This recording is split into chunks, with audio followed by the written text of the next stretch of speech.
Right now, you think you're experiencing reality, but you're not. What you see, hear, and feel happened 80 milliseconds ago. You've never experienced now. You've been living in the past your entire life. And once you understand why, nothing feels the same. We grow up believing the world is solid. The ground beneath you, the walls around you, your own body. But here's what physics discovered. None of it is actually solid. Matter is 99.9% empty space. And what you experience as touch, that feeling when your hand presses against a table, you're not actually making contact. It's electromagnetic repulsion, invisible forces pushing back. Right now, as you sit or stand, your body is hovering above everything, held apart by forces you can't see. But it feels solid because your brain needs it to. Not because it's true, because it keeps you functional. Here's the part that breaks people. Every sensation you have is delayed. Light hits your eyes, sound reaches your ears, signals travel through your nerves. But your brain doesn't show you reality as it happens. It waits.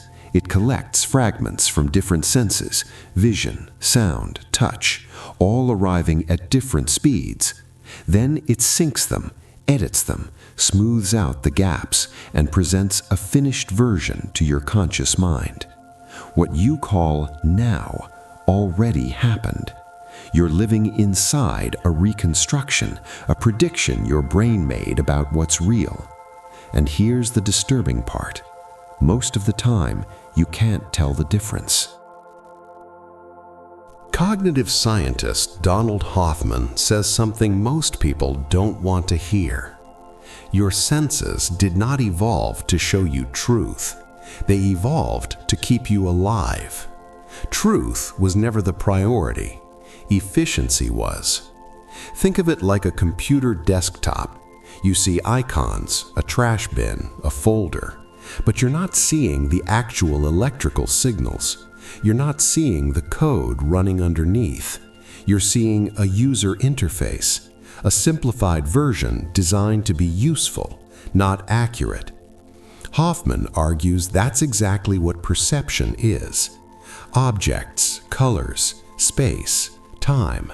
They're not the underlying system. They're shortcuts. Symbols your brain uses because the real structure would be too complex to process. And the moment you stop reacting on autopilot, you start noticing the interface. This explains something most people experience but never understand. When you slow down internally, when emotional reactions fade, the world can start to feel hollow, distant, like you're watching life through glass. Not because something's broken, but because the filters are loosening. Your mind isn't automatically labeling everything.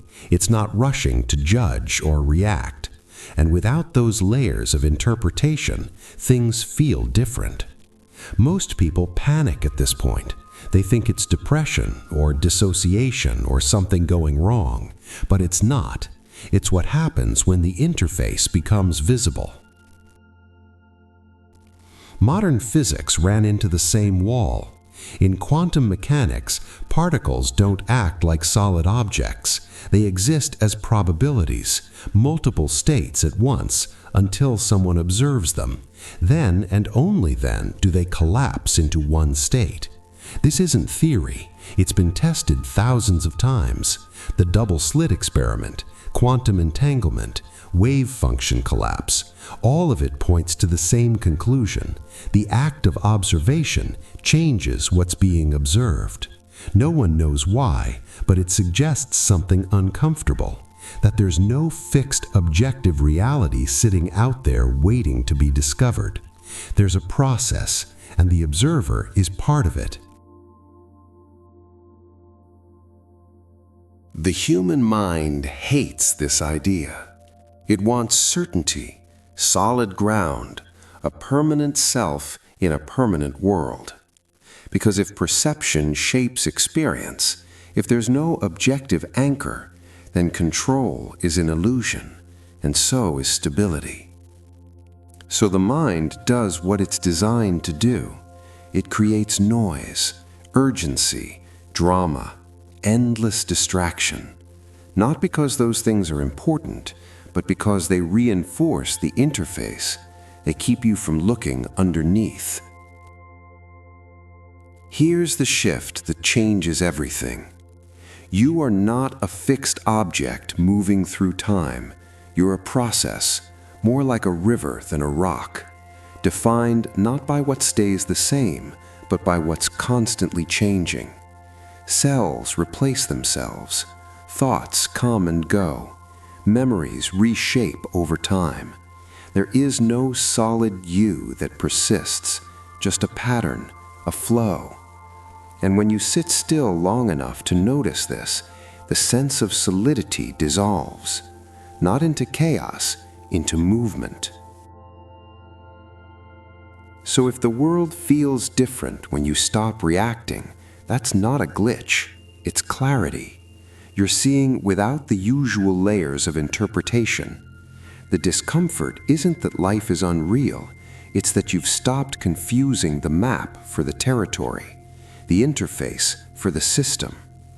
And maybe that's not something to fear. Maybe it's just what happens when awareness stops performing and starts witnessing. The world didn't change, you just stopped pretending you knew what it was.